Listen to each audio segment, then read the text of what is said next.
Hi, everybody. Um, I don't know if any of you have had a chance to read the book yet, but it's really, really great. It's incredibly candid and incredibly uh, funny, and it tells a great story. So maybe we'll get into some of those stories right now. Um, it's more than I expected. I thought, oh, well, a Sex Pistols book, sex, drugs, and rock and roll. And there certainly is a lot of that. But there's more to it than that. You're telling a personal story. And that's kind of the best part of the book. Why tell that all that background? How does that come? How do your early years come to bear on what happened later with the Sex Pistols and beyond? Well, I think. Hello, is this on? Can you hear me? I think the book's in like three bits: the beginning, middle, and end, and like a guitar solo actually. But it's the first part is, to me, is the most interesting part. It's a part that no one knows. A lot of people know of Sex Pistols stuff. I mean, the stories, a lot of them have been told 1,000 times. But from being born to the Sex Pistols, to me is where the meat and potatoes is, as far as me, as a memoir goes, various scenarios have a positive, after the negative of the shitty upbringing came me wanting to form a band, and, an angry band, and not Air Supply or, the Birds or the, Bread. Which I like them bands too, by the way. But not back then. I couldn't have, So it turned out the way it turned out, and I think the big part of it is because of circumstances as a young man, teenager, juvenile. I might respectfully add the word delinquent onto the end of juvenile. You got up to no good quite a bit. It was a good outlet, It was a good way of dealing with some deep stuff, with the stepfather. It was before I discovered drugs and alcohol, and being a thief was basically the same concept as taking drugs and alcohol. That mission that I was on daily to steal was the same mission as copping dope on a daily basis. It was the same concept. Of course, when I actually discovered booze after stealing and being a peeping Tom, it was when I first had the drink, it's like, oh man, this is great. A nice big pint of lager. All of a sudden, it just took everything away. That feeling of like just being, everything was okay. So, and that carried me on for many years, with the stealing still, and the sex, and the peeping Tomming, and whatever else, Right, but the stealing is the first thing I think that you really address, and there's all kinds of stories about stealing tons of clothes. You were a rather stylish skinhead, which is really interesting. Skinhead meant something a lot different in the late '60s and I guess early '70s. Maybe you can explain. Actually, and that was very interesting because I guess that was your first subculture. That was a working class subculture that you belonged to. That was my hello? Does it keep cutting out, or am I imagining things? Not imagining. Okay. It is cutting out? Absolutely. Who's in charge of this? Good. See? Ask and you receive. I fucking forgot the question. What was it? Oh my God, so did I. No, we were talking Skinheads. about what the meaning of skinhead. Skinhead, stylish. Yeah, working class subculture. Now it's too much. It's feeding back now. Hello, testing 1, 2. That's good. Okay. Um, that was the first counterculture that I experienced, was being a skinhead. That was the first time I got into, something that I could belong to. It was the first wave of skinheads where it wasn't racist.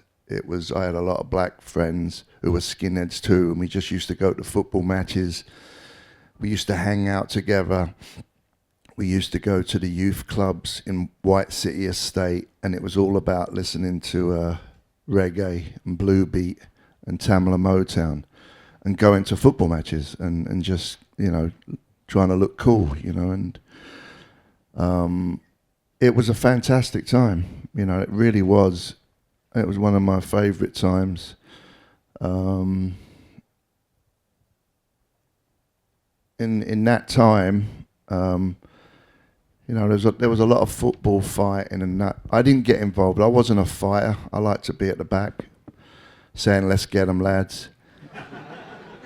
And but I wanted to look the part, and I spent I was very fashion conscious, I had a good feminine side to me, and I had to get the right shoes. I had to have the most Ben Shermans, all stolen, by the way, I might add, and that was it. I was off and running. From then on, it was, then it was, that ended after before the skinheads, there was mods. That was like, I think I was a skinhead in the mid-'60s. That's when that kind of started. And prior to that was mods. Like the Small Faces, even Rod Stewart, Rod the Mod, and,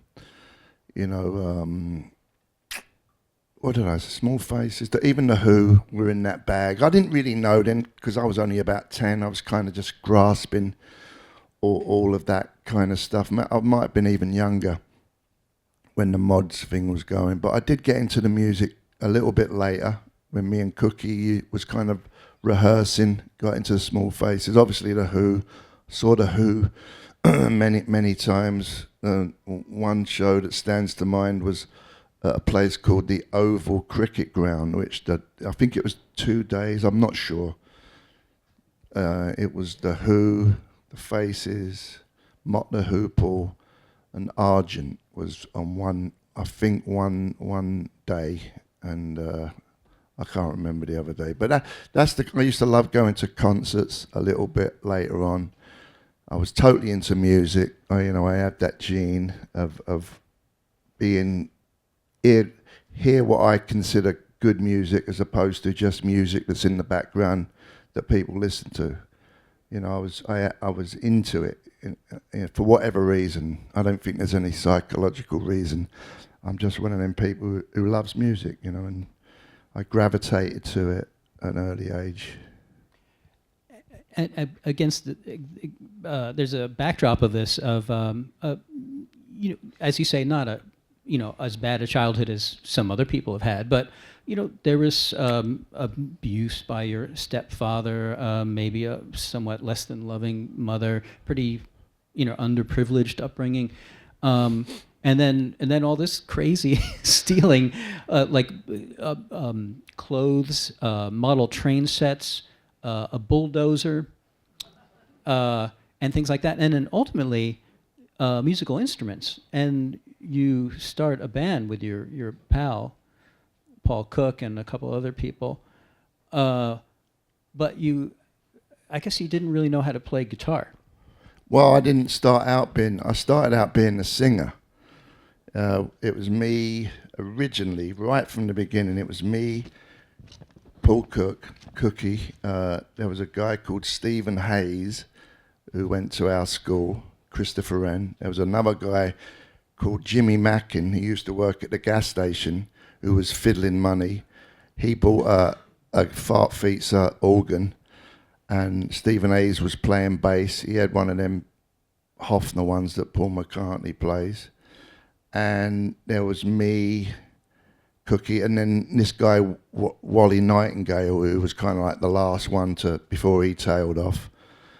but we just kind of posed around. We didn't even really rehearse. There's some pictures floating around where he was in Chiswick Park, all wearing this medieval stuff, for a photo session, like big hats and just big capes and that. I tried to look for that picture. I wanted to put it in the book, but I didn't know who owned it or where it was, where they was. I saw them somewhere on the internet, but really funny, So we were living the part, even though we hadn't even done anything. I mean, Jimmy Mackin and his Farfeet, so he knew one riff. It was a John Lord riff. He used to play it over and over again. And that was it. That's about as far as that went. So the two, Stephen Hayes and Jimmy Mackin, fell to the wayside, which left me, Wally Nightingale and Cookie. Then we hooked up with Glenn Matlock, who used to work in Malcolm's shop on the Saturdays, who could actually play a little bit of bass. He was like, and Wally knew a bit of guitar, and we were total Faces fans. We used to, in his bedroom, play Faces fans. I'd try and sing along, and it was, I don't know, he wasn't the best looking guy, Wally. And he was a bit of a Wally, apparently. He was a bit of a Wally. He was actually weren't a bad lad. It's just his looks didn't cut it, In this beginning part of the book, it seems like the Faces seem really important, and not just because they were a good band, but maybe you could talk about some of the other, like the aspects of the Faces besides the music that you really liked about them.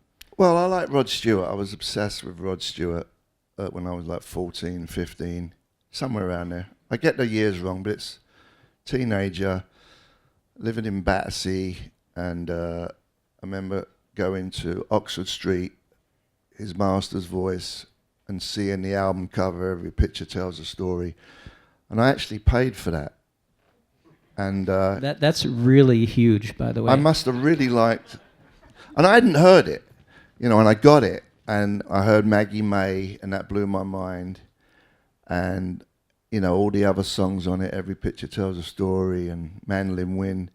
And I would just listen to that in the bedroom in Battersea, because I moved to Battersea with my mum and dad for a little while. And I would just go off into fantasy land, stare at the album cover and just wanted to be Rod Stewart, But the thing is, you could envision being Rod Stewart, and a lot of what you were saying in the book about the Faces is that they seemed approachable, and that was a very different thing for that time, because in the 70s, early 70s, there were a lot of real rock gods, really unapproachable kind of aristocracy type people, and the Faces were very laddish, and it seemed like something that you were really into. They were very. It was all one. The crowd and the band.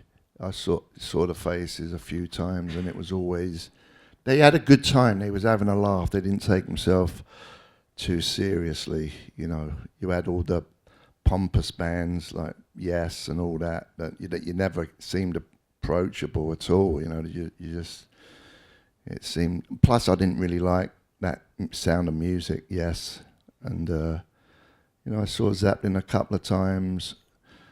I saw them at a place called Earls Court, and it was just this big echoey place. I like their records, but the Faces was the band. And even Bowie and the Spiders from Mars, they were exciting to watch. They were like a real rock and roll band, Mott the Hoople, another real rock and roll band. I saw them at Hammersmith Odeon once, and Ian Hunter incited the crowd, and we started tearing the seats out of the place. It was fantastic. I think they were opening up for Queen or something, I can't remember. But the big turning point for me was at a Faces show, and the New York Dolls was opening up for them at Wembley Pool, at this little place next to Wembley. And it's in the book, the cloak, I was wearing my cloak, Invisibility was on, and we broke in there. It was me and Jimmy Mackin and Hazy and Cookie and Wally. We were all dressed like we was in the Faces, and we snuck in their dressing room. We were drinking with them before the show, and it seemed totally normal. When you have that much confidence, you'd be surprised how many people, right this way, sir. It was bizarre, So we're in there, we're having a good old time, And then I went out to see the New York Dolls, and it was one of them things where like, wow, these guys are pretty good. They was getting booed, toilet rolls were being slung at them because they were wearing high heels and like tranny. And a lot of the fans who liked the Faces were kind of like boot boys. They didn't get that concept. I was hip to the album, the first Dolls album, because Malcolm used to have it in the shop when it was Let It Rock. So I knew, Jet Boy was a single. He had that on the jukebox. And so I was hip to it, and I really liked it. And but they didn't go down well. And I think that night, the original drummer OD'd, I think, or the next night, one of the two. But that was a big shift for me to see them, like the raw energy of the New York Dolls, for sure. And so you have this band with Paul Cook and Glenn Matlock and Wally, and at this point, you're a working class guy, but you are now kind of sucked up into this high fashion shop. You're hanging out with arty people. Hanging out at like gay bars for the scene, basically, and really interacting in ways that I think a lot of people in your social circle didn't usually go, I guess.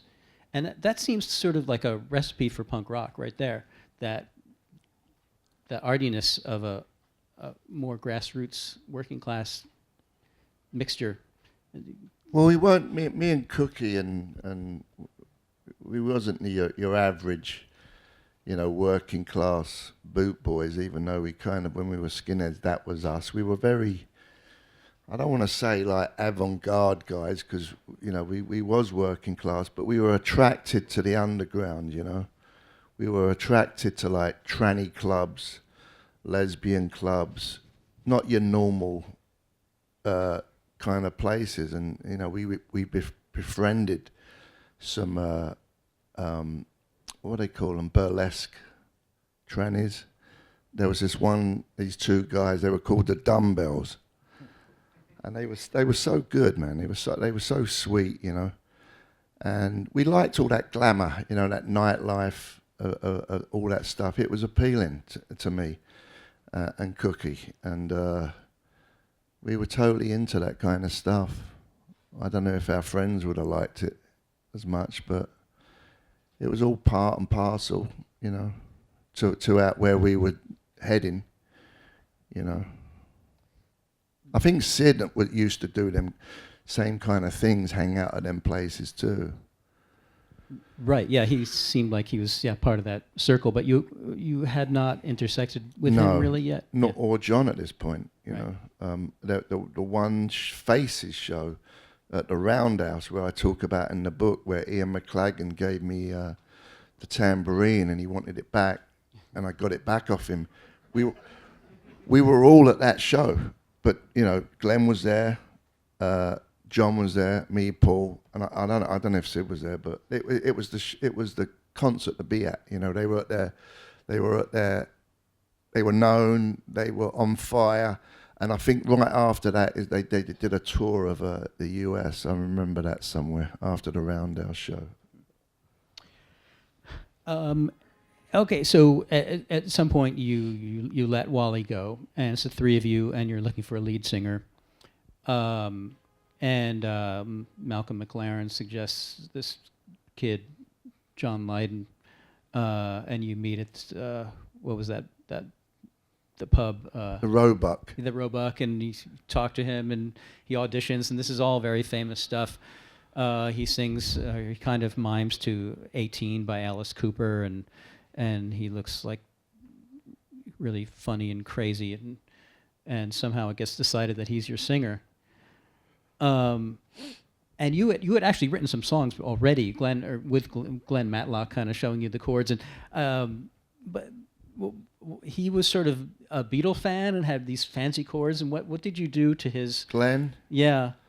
To his what he gave you? How did you modify it? We the first song I guess we wrote together with Wally was Did You Know Wrong?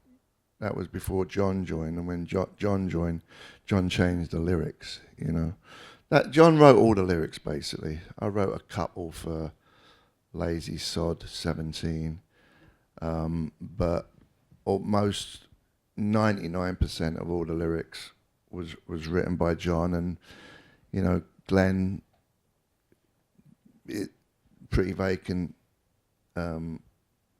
Anarchy, and God Save the Queen were his chord changes, you know, and mine was Bodies, No Feelings, Holidays in the Sun, EMI, they were mine, my riffs, you know, and there was a few in the middle where we just kind of jammed around where we was rehearsing in Denmark Street, Problems and New York and Liar. But there was maybe a little bit of a musical tension between Glenn and you, where he would come in with some perhaps fancier chords, and it was awful. It was awful, man. Do tell. If he was playing guitar, there'd be no Sex Pistols. Put it that way. Yeah. No one would have gave a shit. You know. What did you do? How did you modify what he? I just did what I knew best. I was limited. You know, I'd only been playing a few months, and I was limited. You know, bar chords, bum bum bum bum bum. That was it.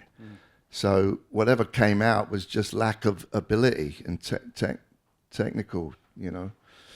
How did you get to that point where you could even do that? I mean, you talk in the book about your process of actually teaching yourself how to play. Well, it was the help of taking speed, you know.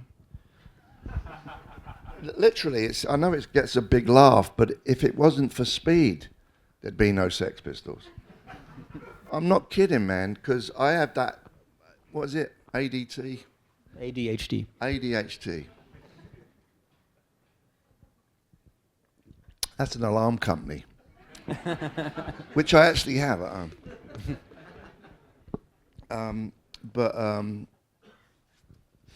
I didn't have any attention span at school. I couldn't learn a thing. I just sit in the back daydreaming. And speed, I don't know if you've ever done speed. Have you done speed? I'll take the fifth on that. Come on, it's fucking everyone's done drugs.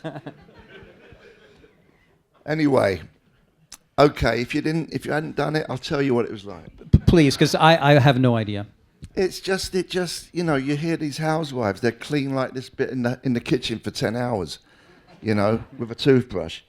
And that gave me that attention to want to sit next to a little record player in Denmark Street and try and learn how to play guitar. I didn't have a book of how to do chords. I watched Wally a few times. I asked him, show me how to play a chord here and there, but it was very nothing. But the best way was to do speed. That way you could play for hours over and over again and just pick up stuff. And that's what I did. Kids, don't try this at home. That says that in the book. You got that from the book, didn't you? Kids, don't try that at home. Oh, really? Is it or not? I don't know. I don't know. It's a good line. It's worth repeating. Yeah. And, well, you know, that's what they say about people with ADHD. There's something called Ritalin that they give. Ain't that what speed was for? Maybe. It counteracts hyperactivity, but only in people who are hyperactive. But everyone here I didn't like that. the feeling of it. Yeah. Speed. I don't like being anxiety-ridden. It kind of, but it served a purpose at that time. So you have full command of bar chords. You now have the Sex Pistols as version 1 anyway, and you have this singer. What did he bring to what you had been doing? Well, he was very important, John. He was great. You know, he had a great look. He had a great face. He wrote fantastic lyrics for a 20-year-old or whatever, how old we was when we wrote them songs. I mean, way more, million times more intellectual than I was. You know, I didn't even get it. I was really not into lyrics at all. I never listened to any lyrics. I just listened to tunes and, you know, melodies. That was what I was drawn to more than anything else. I mean, there's many a song that I've been listening to for years and realised I've been singing the wrong lyrics. You know, they're saying something different. Yeah. Like today, I was talking to someone on the radio about, and I found this out when I was doing the book, but this girl brought it up today on an NPR station, that the Bowie line sounds bitter on a stolen guitar. I always thought he said it sounded better on a stolen guitar. So I completely, for years, thought it said that, better, not bitter. It didn't make any sense. Then I thought about it. Oh, he's bitter about it, so he's playing harder. Okay. And that's why you stole his equipment. I showed him. Yeah. Yeah. The theft list, I was trying to compile it. Didn't think I got it all. It ain't even tip of the iceberg in the book, trust me. It's, I'm not proud of it. I'm not proud of it, but that's just the way it was. Well, it's 10cc. I made amends to them. Oh, yeah? Oh, good. Ron Wood's television. It was a small TV. All right. Keith Richards' coat. I didn't realize it was his coat. I thought it was Ronnie Wood's. No, so that's okay then. And I actually saw a picture of Mick Jagger wearing it in a magazine too. So they were like us. We passed our clothes around. I guess every band does that. But everyone used to have turns at wearing the I Hate Pink Floyd T-shirt. yeah, I saw it on Paul Cook a lot. Yeah. Actually, he seemed to have monopolized It that. was John's. Actually, John. That was the T-shirt I remember John wearing when he was on his audition. And yeah, and that's kind of a legendary story where he was still called John Lydon at that point, but he wore this T-shirt that said, well, it was a Pink Floyd T-shirt. He had written "I hate" on the top of it, and apparently that endeared him to you all. Yeah, it was. I would never have thought of putting "I hate" underneath something at the time. That is creativity right there. I'm telling you, man, he was an intellect. Yeah, yeah. I remember I read his book too, and he said that he claims that he baffled you. You found him baffling. I found him baffling. Yeah. Found him annoying. Not baffling. Why was he annoying? What in general? I guess you've never met Johnny Rotten. I just want to hear it from you. He's not here, is he? He also said he really likes you. He says, I like Steve Jones very, very much. He's honestly dishonest. That's a good way of putting it. I told you, he's got away with words, this guy, man. I like him too. I just, I used to love playing with him, but afterwards I just wanted to go home. You know, I didn't want to party with John, you know, and I think he resents that I didn't. He's a very insecure guy. He's very insecure. He's probably the most insecure guy I've ever met. And I'm not saying that to diss him. And because of that, every little thing you do, he takes it personally, and it's not personal. When I just want to go home and don't hang out with him, it's not because I just want to leave and go home. But he takes it like you hate him, you know, and that is, it's gotten worse with age, you know, and it's, he makes me uncomfortable when he's in a room because he gives off that energy. Like you can't say, you have to dance around him on eggshells. You say the wrong word and he just turns. I'm too old to be doing that stuff at this stage of the game, you know? The rock stereotype of that, of course, is that the tension is what fuels the band. Would you buy into that, the tension between you? Well, there's stereotypical concepts of the singer and the guitar player always have a gripe, or they always, you know, there's that tension. I mean, I don't know. In the beginning, I didn't get that tension. I thought he had more tension with Glenn Matlock. I don't think he liked Glenn too much. And, I mean, I don't know if that has any... I guess it has truth in it, because it seems like, you know, the Jagger Richards, Lennon, McCartney, they seem to hate each other. Mm-hmm. But they get a lot more money, so they hang in there, you know? Right. I'd hang in there too if I was getting Rolling Stones money. And, you know, the band rolls along. You know, you're doing okay. You put out some amazing singles. But then then you're on this TV show.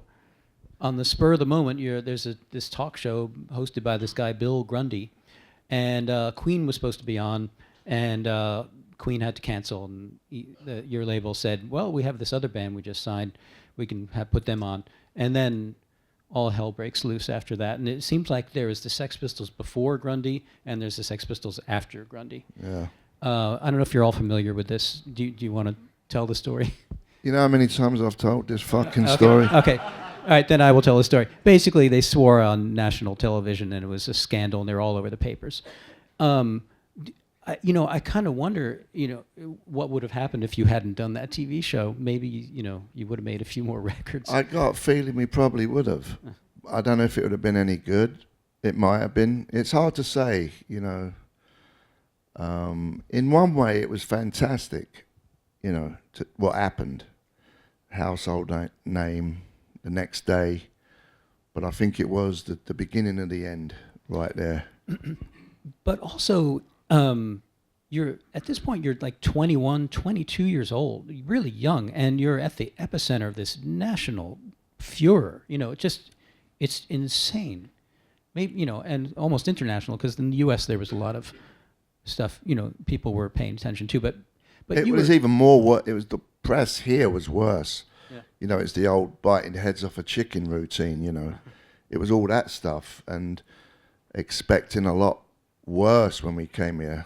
Some people was telling me that they were scared of the Sex Pistols, but it was all through press, as it is today. Press just blows everything out of proportion. You don't get the truth, and because it sells papers, people watch TV for all that bullshit. But you were, basically you were a kid. How were you just dealing with it? It was hard. It broke us up. When we came to the US, that was definitely the end. It was we were just used to playing in England. Went to Paris once, went to Sweden, did a couple of shows. But other than that, it was coming to the US was like going to Mars. It really was. And when we got out the airport in New York, and we were greeted by all these like dodgy characters, Vietnamese vets who was kind of looking after us, because I think Warner Brothers had to lay some money down to ensure us that we weren't going to get in trouble, because we got turned down the first time. Yeah. So they had all these guys. There was High Times magazine that was trying to get an exclusive of Sid shooting up in a hotel room. They almost did that. There was all these. It was like a big entourage wherever we went, and it was too much. It was too much. None of us knew how to deal with it, And then playing down south, I get the concept of not doing where all the normal rock and roll bands play, to do something different. It's a good concept, but it was pretty rough. Some of them shows, it was pretty scary with all the cowboys and that, and not there to see music. They were there to like see the circus and throw things at us. So it wasn't my idea of fun.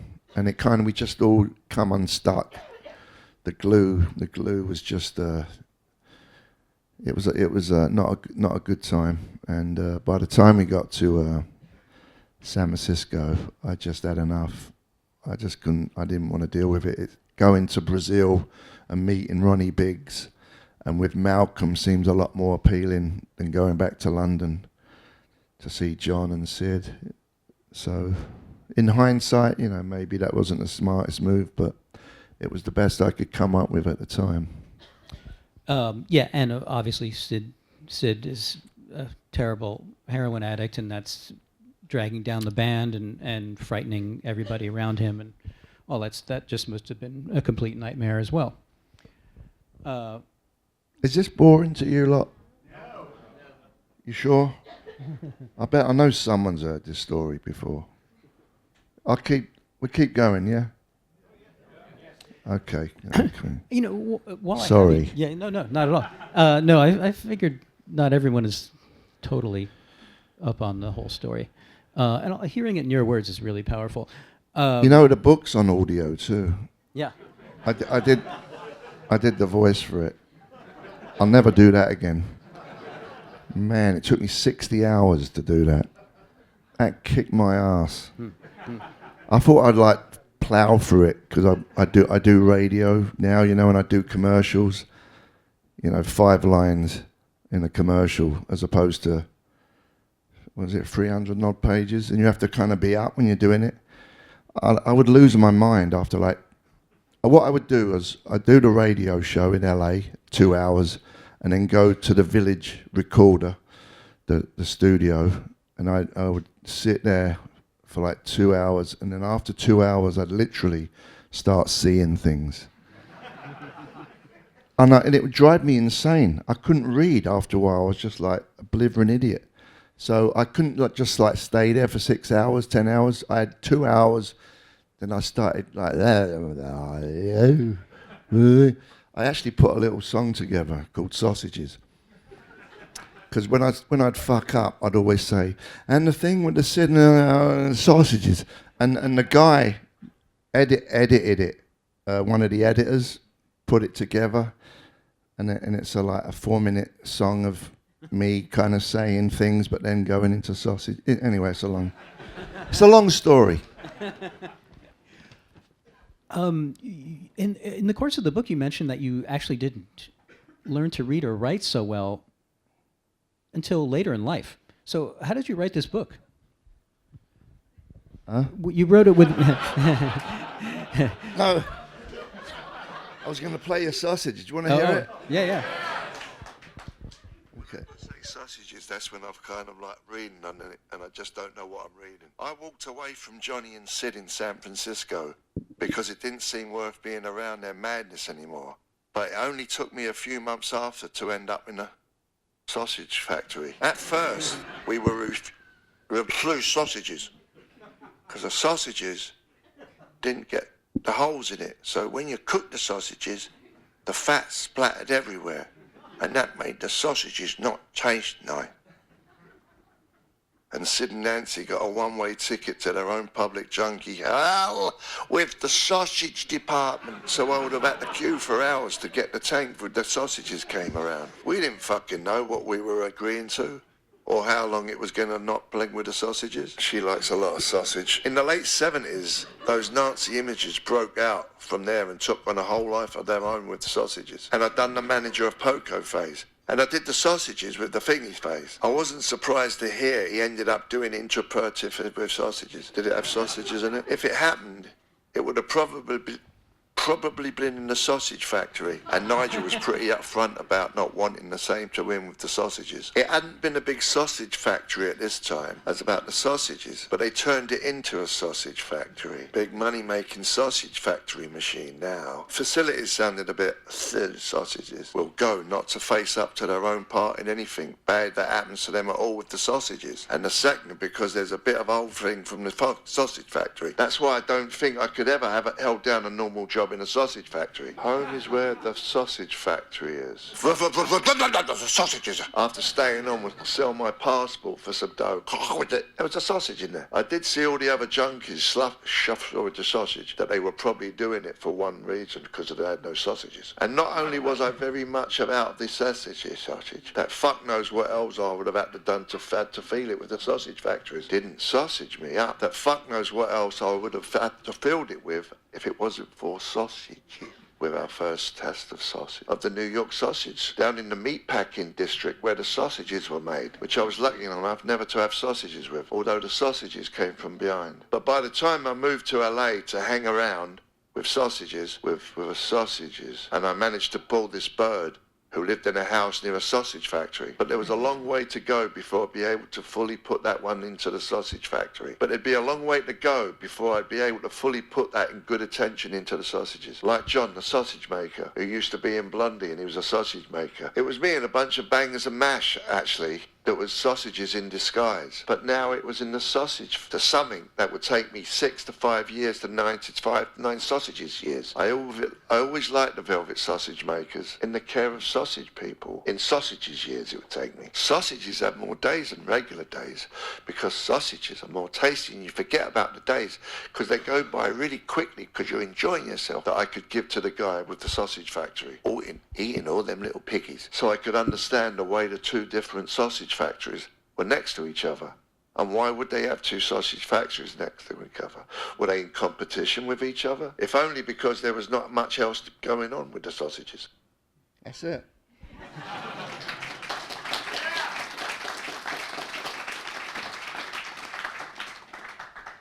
I want to put some music to it, and you know, some kind of ambient stuff. I mean, it goes on a bit, but I would have edited it a bit different. But the fact that this guy, the editor, come up with that, I thought was pretty cool. Anyway, sorry, where was you? You know, it strikes me just you know, when you're reading this book, you know, you read it pretty much in order. What an interesting experience to read your life story, even if you wrote it in sequence. And what is that like to read your own autobiography? Did certain things just become clear in retrospect from the process of writing this book? I'm not a big reader, to be honest with you. I think I've only read one other book, and I had to read my book. You know, I kept putting it off for a long time, and only because I don't like reading. I read one other book. It was a Williamsboro junkie book, and I did that when I first got sober, and I couldn't tell you one word that I read in it. And to read my book, again, it took me forever, because I still have that no attention span, you know. But I enjoyed it when I finally got through it. I thought it was pretty good. It is really good. It's a really good book. But you know, I'm wondering about that experience of reading about your own life, you know, from the beginning to the present, and maybe you, in that process, you learn something about yourself. I don't know, maybe not. But there's a lot of really great insights in there about yourself, and some really good thinking, and it seems like you were actually, you know, you were really thinking about your life, and especially, I mean, Sex Pistols broke up in 1978. That's 38 years, you know, since. You know, you've done a lot of living. We haven't even touched on that part, and that's an incredible part of the story, is how coping with the aftermath of that. And, well, maybe you could talk about how do you cope with the aftermath? Suddenly the Sex Pistols stop, and all of a sudden, who are you? What are you doing? You know, what happens in that situation? I don't know. I mean, that's a long time ago, 38 years, you know. And I just kind of try to move on. There's more to life than when the Sex Pistol broke up, you know. I don't want to be that guy I was when I was, you know, 22, 23 years old. I'm not that guy anymore. I've still got, I mean, I am me, that guy, but there's a lot of water that's gone under the bridge, and I try not to hold on to things for too long. You know, try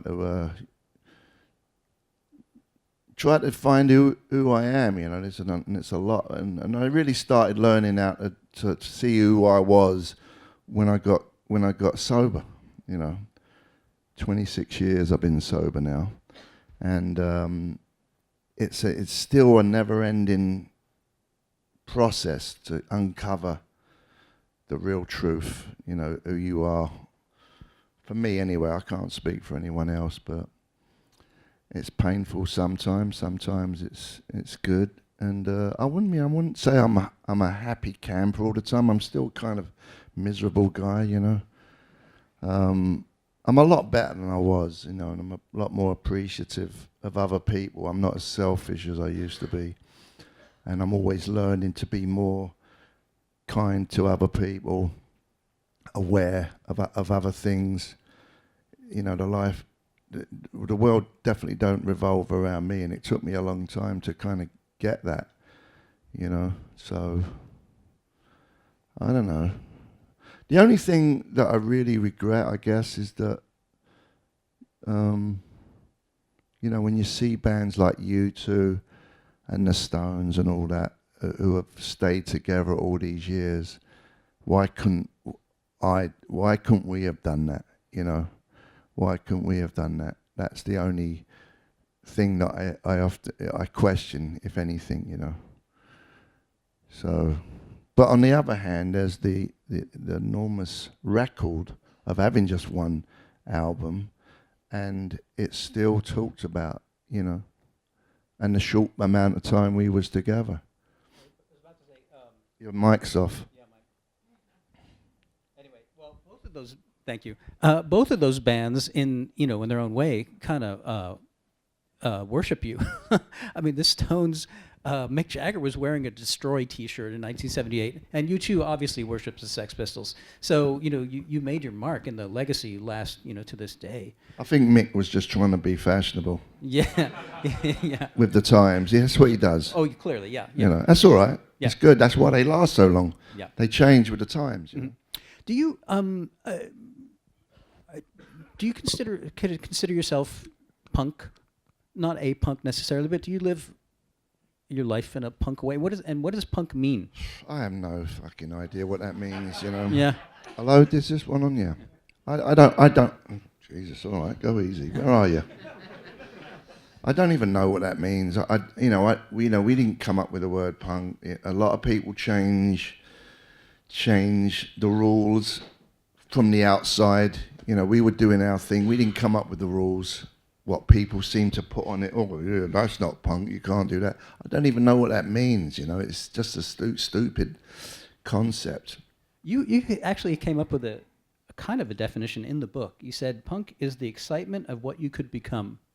I said that? Yeah, it's in the book. Wow. Yeah, I thought that was a beautiful thing.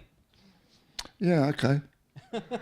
I don't know, them funny questions, what do you think could have happened? And I have no idea because it didn't happen.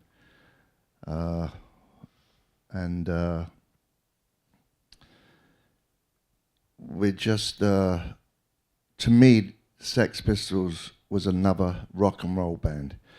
To me, it's all the same shit. Whether you're in the Beach Boys, or the Eagles, or Journey, or the Beatles, or the Rolling Stones, or Nirvana, it's the same shit.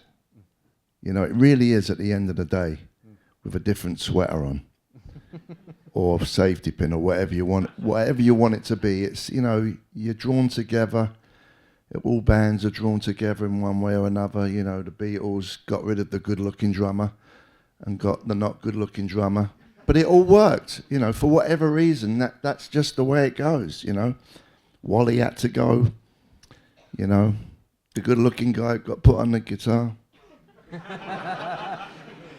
Well, the original name of the band, Q.D. Jones and the Sex Pistols. I know, it's kind of embarrassing, yeah.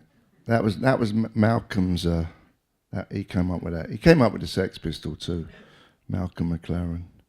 And actually, your first band was called, oddly enough, The Strand. That's true. Named after the Roxy Music song on the second album, Do the Strand, because me and Cookie were such big Roxy Music fans. We decided to call our band that never did anything, The Strand. So you've come full circle from that moment. That's to it. This. Yeah. Can stop now. Yes. My life's complete. Yeah. Well, we can kind of stop. Unfortunately, this conversation. Maybe open up the floor to some questions. Sure. Yeah. Okay. Yeah. Could you please share? Okay. Hi. Do you mind sharing with us the story behind your tattoo? What one? The Too Fast to Live. This one? Or the two cowboys? The whole thing. When did you get them? And I didn't get these. A lot of these were midlife crisis. My tattoos. Obviously, the two cowboys. The T-shirt that I always used to wear. The Too Fast to Live, Too Young to Die was the Malcolm shot before it was Let It Rock. The two Vargas ladies were the ones on my guitar. This one and that one. There's the one on my white Les Paul that I had. I just kind of, it's just my arms are just basically history lessons. Is that okay? Thank you. Okay. Oh no. Well, just a comment first and then a segue. Lee Childers, you'll remember well from the 77 tour. He ended up giving me the longest interview of his life, 6 hours. It was going to be one. He got drunk and just lied on his bed and talked for 6 hours on video. So he regaled me with a lot of the stories from the 77 tour. But I have a comment, and then I want your thoughts. Okay. All right. with groups like the Sex Pistols, the Ramones, many other groups who were playing 1, 2, 3 chords tops, there was obviously a lot of that antagonistic attitude towards what were then the old dinosaurs, even though they were about 30, like the Stones, and yes, like you said, ELP, et cetera, et cetera. To you, they were very old. In reality, they were 29, 30 years old. So you're far older than them now. Looking back in retrospect, to me, it's clear that the 70s, by far, the best feature about it was how eclectic it was. Without any question in my mind, there'll never be a time again, before or again. So you can have Debbie Boone as number 1, like You Lit Up My Life, the same year as the Sex Pistols were breaking out in 77. That's the beauty of the 70s. Looking back now, as a wiser person who is sober and evolved, do you agree, or what are your thoughts that the very stuff that you guys put down as you dinosaurs, you old farts playing your 40-minute solos, albeit so, but these groups like Led Zeppelin stuff, I mean, the musicianship was incredible. Do you agree with my hypothesis that the eclectic nature that you put down then was in fact the best feature of the 70s? I think the 70s was the best era, you know, best sounding records. I like the dry sound. There wasn't a lot of click tracks, you know, it was, and there was, you know, you had the disco, you had stadium rock, you had punk rock. It's my favorite era, the 70s, without a doubt, you know. I don't know about, who? Debbie Boone, who's that?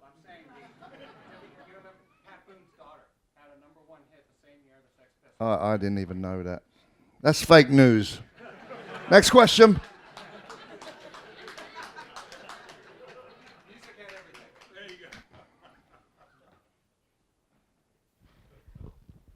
Do you the groups that you did post Sex Pistols, like Checkered Past, did you have any feeling that the music you were making then was any better, or that these bands would continue on, or were you in such a, you know, like drug and alcohol thing that was just a game? All the bands, I was pretty together in the Sex Pistols, but all the bands after that, till I got sober, it was secondary, which was the Professionals, Checkered Past. Yeah, but I was sober with the Neurotic Outside, but I really enjoyed that. That was a good little period. But the Professionals and Checkered Past, it was just like whatever, you know. It was a way to carry on taking drugs and alcohol. I wasn't into it at all, even though I liked the Professionals album and the singles. I was surprised how well they actually didn't turn out, considering I was just a complete mess, you know. But it wasn't my favourite time in my life, that time, you know. Did I answer it? Okay. Thank you.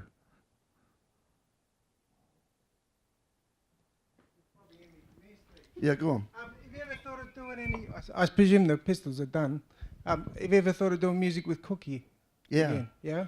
He's having a go at doing professional stuff, and he's got some other guy in the band. He wanted me to do it. I just ain't got the time.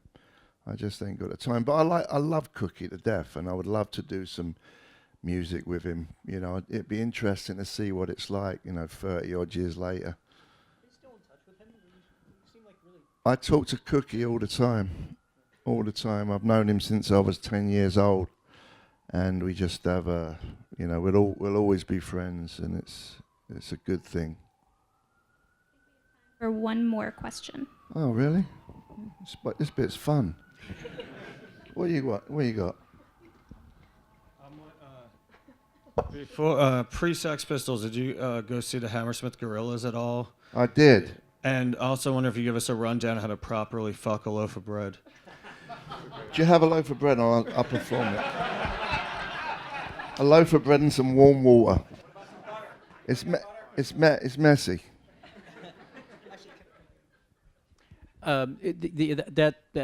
That gentleman alluded to a story about Glenn Matlock, and you had actually said that some of part of the purpose of the book was to correct some stories, and there was a story involving Glenn Matlock and bread that you did. Not the band bread. Yeah. Loaf of bread. Yeah, and maybe you could just tell that story about the correct version of what actually went down, so to speak. Well, John always distorted the truth like he does, and he heard the story that I came in a sandwich and gave it to Glenn Matlock. But the truth was that I was explaining to Glenn another way of orgasming, having an orgasm. And what I used to do was I'd get a loaf of bread, I'd take the inside out, you fill it with warm water, and then you fuck it. Is that wrong? You like that one, don't you? Don't. I wouldn't bother trying. It's a waste of a nice loaf. But you didn't make him. They didn't have Astroglide back then, you know. But Glenn Matlock did not eat the loaf of bread. I'm not saying he didn't eat the loaf of bread, but got to keep it going. Rye or marble? I don't know. One more. You pick. Me? Don't read that. What happened to the original Les Paul custom you had? It's. Do you know where it is? I do know where the original Les Paul that I got off Sylvain is. It's with this lady who had a musical instrument shop in Dallas, and then she got it off a guy who was playing in Susie and the Banshees. Not an original member, but he got it off John Curd, who was a guy who was managing the professionals, and took it upon himself that it was his guitar and we owed him money, and I was a mess. So it kind of went boom, boom, boom. And then this lady moved to Hawaii, and she has it. And I've seen it, and I said, she wanted me to verify it because she wanted to sell it. And I said, well, you know, it kind of got taken from me. And she got guilty, and she was going to sell it back to me for what we had a price. It wasn't crazy money. And then I met her, and then she decided that she wanted a big contract for it and all this. And I said, fuck it, just keep it. You know, whatever. I'm not going to sign a contract. I know what she was thinking. She's thinking I was going to sell it, and she was going to get nothing out of it, because that's what I do. I sell Steve Jones white Les Pauls. I've done it about 10 times. But don't tell anybody. You don't know what one is the real one. That could be all bullshit what I just told you. That's it. One more. Someone in the back, for fuck's sake. This lady in the back. Hi, Steve. Congratulations on your 26 years. I think that's wonderful. Thank you. It's been such a pleasure hearing you talk. I'm so glad you're still alive and with us. And Thank you. congratulations on getting the book written. I'm nearly 10 years myself sober, and I just wondered, what happened? What made you decide you were going to make such a big change? You could have spent the rest of your life just coasting on being Steve Jones. I don't think I could have spent the rest of my life doing what I was doing. No way. No way, man. And, you know, it took me a long time before the coin actually dropped. You know, I farted around in the 12 steps for about 6 years before I really got it, you know. So there's no way, there's no way. I would have, health-wise, I would have been a mess, you know. Hepatitis C, liver problems. It would have all given up if I would have just carried on doing what. And plus, I had no money. I was broke, you know, and I was tired of stealing. You know, it was time, you know. And thank God I had the revelation to like, you know what, this is not working anymore. Because a lot of people don't get that opportunity. You know, they just carry on doing it until they die. So I'm grateful that I got that. You know, well done on your 10 years. 10 years? Nice one. Okay, let's end there. Thank you. What are we doing now?